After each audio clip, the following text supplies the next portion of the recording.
Hey, what's going on, everybody? Back with another video. I haven't been here for a little bit. I'm sorry, but I'm here now. So today's video is going to be about AC Kingdom / Ragnarok, and the thumbnail.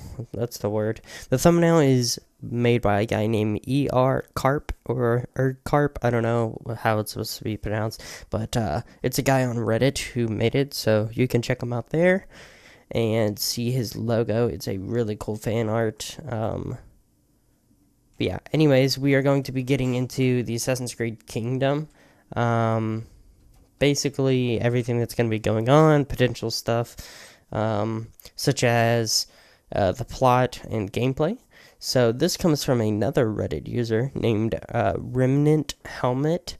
And he has been here for quite a while. He has a lot of information, and he also has a map, a potential map that he drew of Assassin's Creed Kingdom. So, without further ado, let's get into it. So, the game starts at Lindisfarne, an island with a monastery off the coast of northern England, where Norse raiders pillaged the site in the year 793.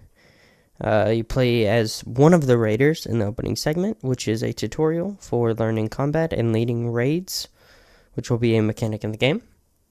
And then you fast forward to 874, so that's like 80 years later. The player is now a descendant of that raider and will be our main character for the rest of the game. They are a lord of a small village somewhere in Norway, and a warband arrives sent by... I'm really going to butcher this, but Harold Fairhair? I think that's how it's said. I'm just going to call him Fairhair from here on out. He's basically like a... he's like rumored to be real, but nobody knows. He's assumed to be. But basically, he will be... he's a king that is basically trying to unite Norway. According to what's being said here. But the warband demands that the player submits to him, and we refuse, obviously. A battle happens, and we basically know we're going to lose, so we get our crew and 5 warriors, and we go on our ship, and we are intercepted by one of Fairhair's ships. We learn naval combat, and we sink the ship. Then after that, we go to an uninhabited island that is recently discovered, which is Iceland, to basically rebuild ourselves. And historians place the settlement of Iceland at the year 874, which is when our game will be taking place. So, 874 is whenever they get raided, and then he goes to Iceland at 874. One of the historically accepted reasons for the settlement of Iceland is due to Norsemen fleeing the ambition of Fairhair, which is exactly what our player character is doing. Upon arrival, the player, his crew, and the 5 warriors create a settlement, Reykjavik, which will serve as the player's home for the game. And one of the men who escaped will be Ingolfur Arnarsson. I hope I said that right. I don't know how to pronounce some of these names, okay? But he's the first man who settled Reykjavik historically. And one of the primary mechanics of the game will be growing and expanding your kingdom. And it will allow for better equipment, ship upgrades, and benefits for a few more mechanics that he will talk about further below, which we will get to in just a minute. But basically, Arnarsson will decide to remain in Iceland and watch over the settlement, while you will go bring money and men to develop your kingdom. At this point, the player will be free to explore the world. They can decide to aid the defending Saxon kingdoms of England or the invading Norse and Danish. Alternatively, they can side with neither and simply explore and raid as they please. All of these 3 options will yield the money and men you need to expand your kingdom. I've actually been watching The Last Kingdom on Netflix. I just finished season 3. It's a pretty good show. I was on like episode 6 of 10 of season 3 for like a few months, and I didn't really finish it because I've been waiting for season 4, but I just finished it last night, so yay.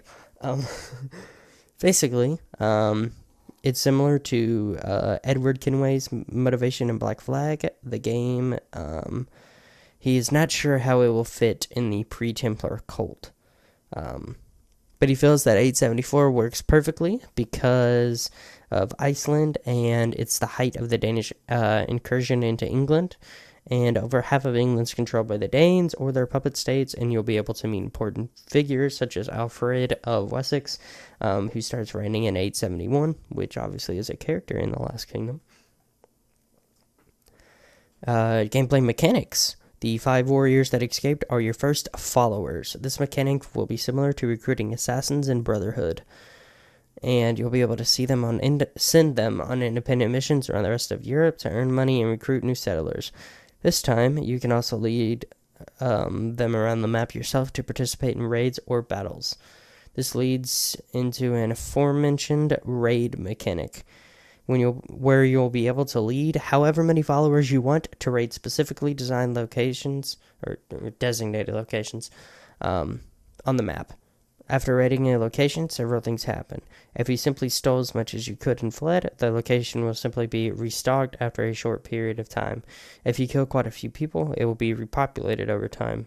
If you burned and destroyed buildings, the location will be rebuilt over an even longer period of time. Each of these tiers of raiding offers greater rewards for more devastation, which should eliminate simply stealing as the only viable option. Finally, we have battles. This expands on the nation power and province battles from Odyssey. You can do everything you can in Odyssey to lower the nation power in this game, as well as few new options. Instead of having armies hang out at the camp before a battle like in Odyssey, you will see actual armies marching or sailing across the map. Because of this, you can intercept messengers carrying orders or caravans/ships carrying supplies to weaken an army before the province battle. As for the battle themselves, you can find them naturally on the map, instead of activating them yourself. You can also bring your followers to battle, although this poses significant risk as they won't be quite as skilled in combat as you are. Alternatively, you could choose to engage an entire army yourself.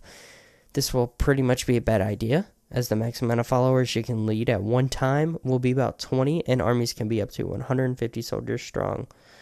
Finally, to discourage you from leading around followers all the time, thus essentially removing stealth from the game, there will be a high upkeep cost while your followers are on the move with you, so you want to carefully choose when it's appropriate to lead them.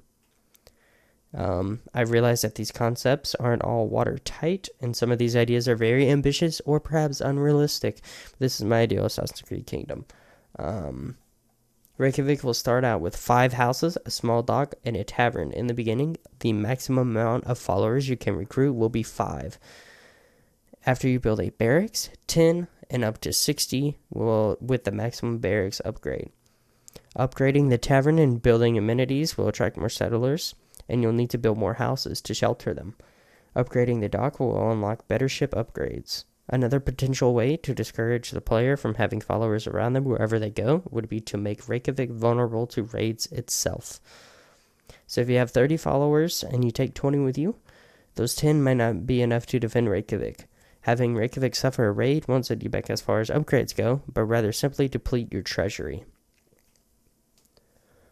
So, Lindisfarne, which is the place, I believe, is where you initially raid. Yes, Lindisfarne Raider. And so at that monastery, that's where a piece of Eden is hidden, with the monks actually being assassins in disguise. Having the Lindisfarne Raiders be hired by the pre-Templar cult to obtain this piece. And the cult themselves haven't established a good foothold in this part of the world yet, so it would be a good bit of irony for the cult, as a Lindisfarne raid is the event that started the Viking Age of chaos and raiding, which goes directly against the Templars' principles and goals. And the Norse gods were members of the Isu. Mjolnir is another artifact of Eden and is obtainable by the player. So that is everything that the user decided to say, and somebody who has a ton of upvotes basically says, plot twist, the raiders at the beginning were actually sent by a proto-Templar group to search for the chalice. piece of Eden hoarded by Catholic monks who fled north. The truth is that the chalice is not a common piece of Eden, but a bloodline heavily infused with Isu DNA, much like Cassandra in the Sages. Women belonging to this bloodline were had some stuff happen to them, and among the descendants is the main character. At the end, close to the kingdom the player founded, there's still today a small assassin cell / community. Being the hometown to Ottoberg and Sean Hastings, there's an underground, blah, blah. Okay, that's a little too much. But basically, that is everything that player came up with. I read it, and I was really fascinated by it because of the amount of detail they had, and they drew a map and everything. So it's a really good concept, I feel like. Plus, it fits perfectly. There's a lot of things I did not think of that they thought of, and I feel like it was a really good thing. So, yep, that is pretty much all that I have to say there. And I hope you guys, I guess, enjoyed this video. It's a pretty long video, to be honest. It's kind of rambling, but I was trying to read it and interpret it with you guys so I can make it simpler, but hopefully that worked out good. Yeah, I will be streaming some more. I don't know if I said this at the beginning or not, but I can stream Black Flag and probably AC3 Remastered because it does not take up my PC. And I did stream Black Flag yesterday, so be aware of that and do the generic like, subscribe, comment what you guys think. I actually want to hear what you guys think about this. I still have comments almost every single day about my ranking video, and a lot of them are actually pretty nice, even though they have like the opposites of me. So it's a really good thing to be able to come together, even though we have some disagreement. And with that said, hope you guys enjoyed. See you all in the next video. Goodbye.